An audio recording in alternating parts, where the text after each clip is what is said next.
नमस्ते, मैं उज्ज्वला महाराष्ट्र पूना से। दोस्तों, आज मैं आपके साथ में ये बहुत ही खूबसूरत पौधे की बात करने वाली हूँ जिसका नाम है अडेनियम। ये पूरी तरह से खिला भी नहीं है, लेकिन मेरी गार्डन में इस साल का ये अडेनियम में आने वाला पहला फ्लावर है, पहली फ्लावरिंग है ये। तो मैं अपने आप को रोक ही नहीं पाई आपके साथ शेयर करने के लिए, इसलिए मैं ऐसे ये अधखिले फूलों के साथ ही आपके साथ में ये वीडियो शेयर कर रही हूँ। तो चलिए मैं आपको इसके बारे में बेसिक जानकारी देती हूँ। अडेनियम एक डेज़र्ट प्लांट है। इसको डेज़र्ट रोज़ भी कहा जाता है या रेगिस्तानी गुलाब भी कहा जाता है। देखिए, ये रेगिस्तान में ही ख़ास तौर पर पाया जाता है और सी साइड एरिया में, जैसे मुंबई हो या फिर चेन्नई हो, जहाँ पे समुंदर होता है उस एरिया में ये ज़्यादातर पाया जाता है। वहाँ पे ये अच्छी ग्रोथ करता है क्योंकि सी साइड एरिया में हवा में थोड़ा सा मॉइस्चर होता है और उस इलाके में जो वो मॉइस्चर वाली हवा बहती है वो इसको बहुत पसंद होती है। मगर अब तो ये सभी जगह पे मिलता है। इसकी थोड़ी सी केयर करके हम अपने घर पर भी इसको ग्रो कर सकते हैं। देखिए, ये प्लांट बोनसाई लुक देता है, लेकिन ये बोनसाई नहीं है। इसका कोडेक्स, जिसको हम ट्रंक बोलते हैं, उसके लिए ये मशहूर होता है। जितना बड़ा इसका कोडेक्स उतना ही ये खूबसूरत लगता है। इसके कोडेक्स में इसका खाना पानी सब स्टोर रहता है, क्योंकि ये रेगिस्तानी पौधा है ना, तो वहाँ पे ज़्यादा पानी नहीं मिलता। जितना भी मिलता है वो स्टोर करके रखता है धीरे धीरे यूज़ करने के लिए। ये बहुत ही महंगा पौधा होता है और जितना कोडेक्स मोटा उतना ही इसका रेट भी मोटा, उसके रेट भी ज़्यादा होते हैं। ये बहुत ही हार्डी प्लांट है और सेंसिबल भी है। अच्छी केयर करेंगे तो ये अपने घर पर सालों साल रहता है, मगर छोटी सी लापरवाही भी इसको बहुत नुकसानदायक हो सकती है। ये पौधा समर में फूल देता है। इसके फूलों में बहुत से कलर पाए जाते हैं और इसके पेटल में भी बहुत सी वैरायटी होती है, जैसे सिंगल वाला पेटल, डबल वाला। मेरा तो ये सिंगल वाला ही है। देखिए, सिंगल ही है ये। डबल पेटल, ट्रिपल पेटल भी इसमें पाए जाते हैं। इसको ग्राफ्ट करके भी उगाया जाता है।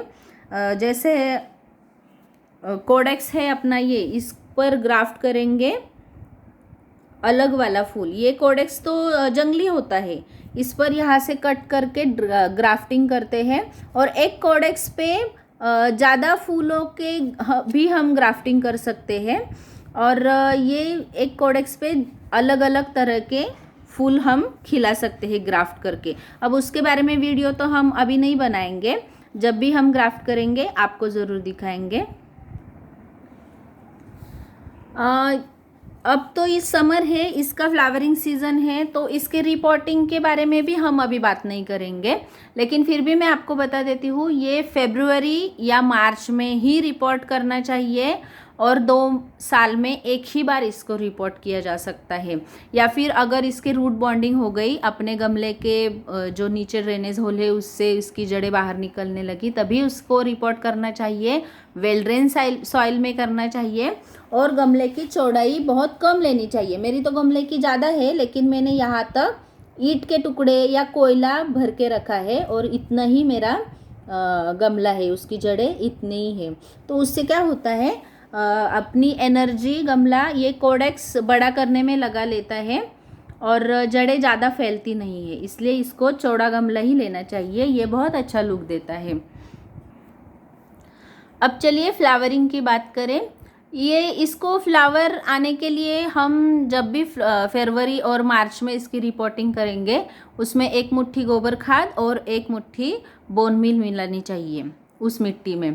क्योंकि क्या होता है, उस वक्त रिपोर्टिंग करने के बाद जो ग्रोथ होती है अपने प्लांट की, तो उस ग्रोथ के लिए नाइट्रोजन बहुत ज़रूरी है और वो गोबर खाद से ही मिलता है। गोबर खाद अच्छी सड़ी वाली ही लेनी चाहिए, नहीं तो गर्मी पैदा करके उसमें फंगस भी होते हैं और जड़ों को नुकसान भी होता है, तो पौधा ख़त्म हो जाता है।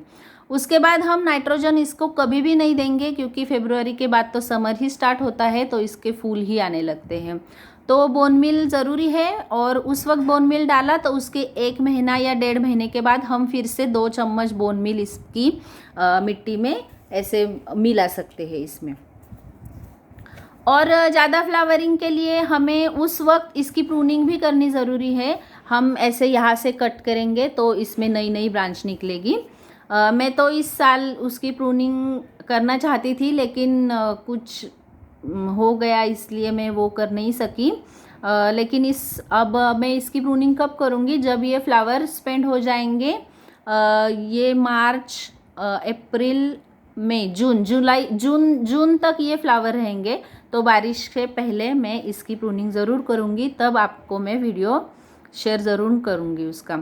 तो देखिए, इसमें लिक्विड खाद की भी ज़रूरत होती है। हर 15 दिन में या हफ्ते में हम इसमें लिक्विड फर्टिलाइज़र डालेंगे, जिसमें बनाना पील फर्टिलाइज़र और सरसों की खली का इस्तेमाल करेंगे। सरसों की खली का मैं वीडियो ज़रूर बनाऊंगी, आपके साथ शेयर करूंगी, और बनाना पील का वीडियो मेरे चैनल पे अवेलेबल है, आप उसे ज़रूर देखिएगा, और मैं उसकी लिंक डिस्क्रिप्शन बॉक्स में डाल दूंगी। तो ये दोनों फर्टिलाइज़र इसमें देना बहुत ज़रूरी है, इससे कि ये ज़्यादा से ज़्यादा फ्लावर प्रोड्यूस कर सके। सबसे ज़रूरी बात, जब भी हम इसको प्रून करेंगे, जैसे यहाँ से कट किया तो इसमें से सैप निकलता है, ऐसा दूध जैसा वाइट इसमें से लिक्विड निकलता है, तो उससे भी इससे फंगस हो सकता है। इसलिए उस पर दालचीनी का पाउडर या फिर हल्दी इसका यूज़ करना चाहिए। वो इसको दबा के रखना चाहिए, उसको दबाने का, तो उससे फंगस नहीं होगा। और इवेपोरेशन में जो पानी इसमें से उड़ जाता है वो भी नहीं होगा, इसलिए उसका इस्तेमाल ज़रूर कीजिएगा। और वो नहीं मिला तो हम फेविकॉल लगा सकते हैं, कोई नेल पॉलिश भी लगाता है, या फिर ऑयल पेंट भी उसके ऊपर लगाता है। मैं उसको आपको ज़रूर दिखाऊंगी जब भी मैं प्रून करूँगी। दोस्तों, फ्लावरिंग के लिए इसे सनलाइट की बहुत ज़्यादा ज़रूरत होती है। ये बहुत ही हीट टॉलरेंट प्लांट है, ये तो गर्मियों का ही पौधा है, तो इसको जितनी ज़्यादा से ज़्यादा धूप लगे उतना ये अच्छा फ्लावर प्रोड्यूस करता है। इसे कम से कम 6-7 घंटे की धूप तो इसको लगनी चाहिए, तभी ये अच्छे से फूल खिलाएगा और अच्छा दिखेगा। तो इसे धूप में ही रखिएगा, धूप में इसके फूल ज़्यादा प्रोड्यूस होते हैं।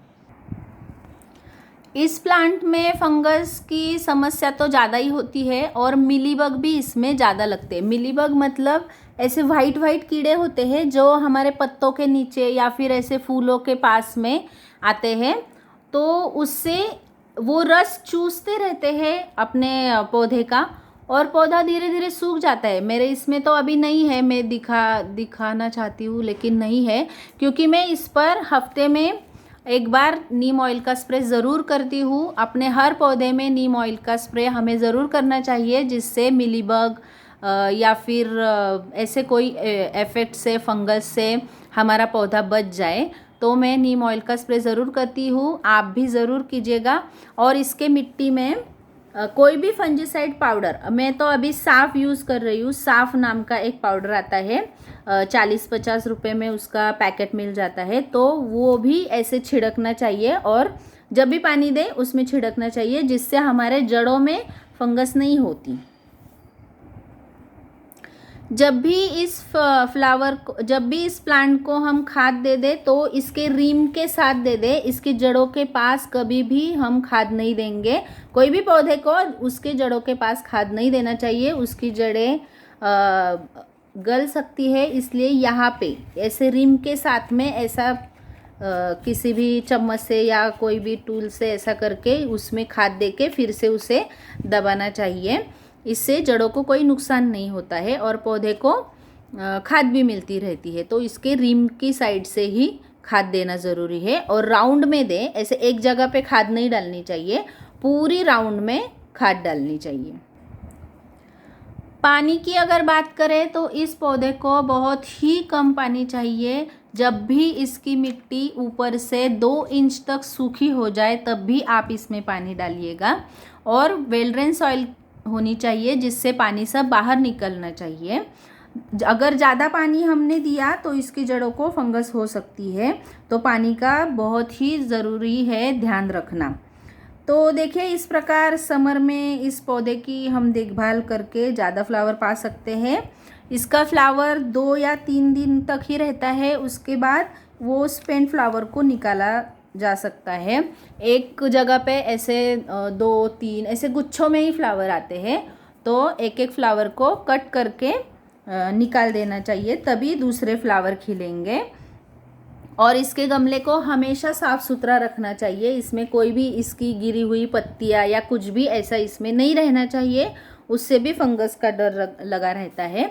इस पौधे को हमेशा अल्कलाइन सॉइल पसंद है। देखिए ये रेयर ही है, क्योंकि ज़्यादातर फूलों के पौधे को एसिडिक सॉइल पसंद होती है, लेकिन इस पौधे को अल्कलाइन सॉइल पसंद है। इसलिए कभी भी चाय पत्ती, एलम, फिटकरी जिसको हम बोलते हैं, या फिर संतरे के छिलके, नींबू के छिलके, इनका इस्तेमाल हम इसकी मिट्टी में कभी भी नहीं करेंगे। इसको एसिडिक सॉइल बिल्कुल पसंद नहीं है। इस तरह से हम इसका ख्याल रखेंगे और समर में इसमें ज़्यादा से ज़्यादा फूल पाएंगे। तो दोस्तों, कैसे लगा आपको मेरा वीडियो? पसंद आ गया हो तो लाइक ज़रूर करिएगा और मेरे चैनल को सब्सक्राइब कीजिएगा। Thank you.